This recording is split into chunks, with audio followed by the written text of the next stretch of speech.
பிரியமானவர்களே, இயேசு கிறிஸ்துவின் நாமத்தில் உங்களுக்கு ஈஸ்டர் தின வாழ்த்துக்கள். யோபு 19:25 பக்தன் சொல்கிறார், என் மீட்பர் உயிரோடு இருக்கிறார். அவர் என் ரட்சகர், என் ஆண்டவர், என் தேவன். அவர் உயிரோடு இருக்கிறார். மரித்து போனவர் அல்ல, என்னைக்கு வாழ்ந்தார் போயிட்டாருன்னு சொல்லக்கூடியவர் அல்ல. அவர் இன்றைக்கும் உயிரோடு இருக்கிறார் என்று ஒரு பக்தன் ஒரு மகிழ்ச்சியோடு கூட சொல்லுகிறார்.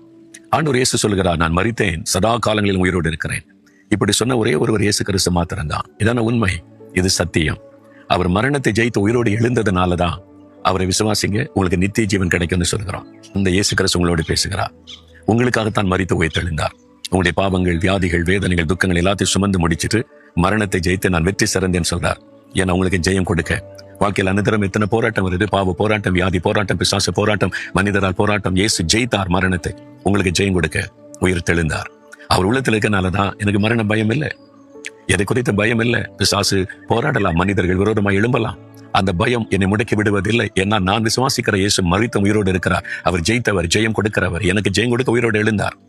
அந்த விசுவாசம் என்னை பலப்படுத்துகிறனாலதான் எத்தனை போராட்டம் நெருக்கம் வந்தாலும் தைரியமாய் மகிழ்ச்சியா இருக்க முடிகிறார். இந்த இயேசு உங்களுடைய வாழ்க்கையில வந்துட்டா எதுவும் உங்களை அசைக்காது, எதுவும் உங்களை பாதிக்காது. பாதிக்கிற மாதிரி பிரச்சனை வரும், போராட்டம் வரும், எதுவும் உங்களை முடக்கி விட முடியாது, அமிழ்த்து விட முடியாது. எழும்பி நிற்பீங்க தைரியமா. நான் விசுவாசிக்கிறவர், என் மீட்பர் உயிரோடு இருக்கிறார், நீ தைரியமா சொல்லுவீங்க. அவர் உயிரோடு இருக்கும்போது ஏன் கலங்கிட்டு இருக்கிறீங்க? அவர் உயிரோடு இருக்கும்போது ஏன் பயந்துகிட்டு இருக்கிறீங்க? அவர் உயிரோடு இருக்கும்போது ஏன் நீங்க கவலையா இருக்கிறீங்க? அப்ப நீங்க அவர் அவமானப்படுத்துறீங்கன்னு அர்த்தம். அவர் செத்து போயிட்டாருன்னு நீங்க சொல்ற மாதிரி உங்களுடைய கிரியைகள் வெளிப்படுது. அதனால் இன்றைக்கு சொல்லுங்க, என் மீட்பர் உயிரோடு இருக்கிறார், நான் பயப்பட மாட்டேன், கலங்க மாட்டேன், சொந்து போக மாட்டேன். என் மீட்பர் எனக்கு உயிரோடு இருக்கிறார், ஜெயம் தருவார். சொல்றீங்களா?